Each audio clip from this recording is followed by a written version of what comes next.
Yeah, I just noticed all these clouds coming in. I don't think we're expecting anything today. I was just going out for my walk. Just finished watching some storm chasing videos that were recorded from yesterday. Very good. But it is really nice out today. Not super warm, but a lot warmer than it was. And I'm looking right there.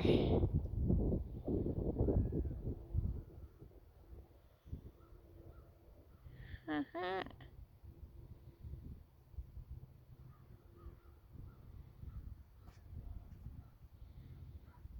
I mean, most of the time when I see the clouds make that shape, we end up getting a thunderstorm, so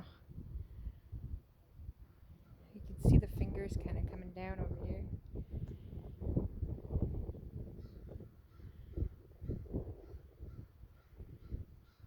I mean, we're expecting to get a cold front, which could collide with this warm air. Maybe we'll get a thunderstorm today. Well, I'm out for my walk right now, so it'd be nice if it decided to start while I was out. Get some decent video and some pictures. We'll see.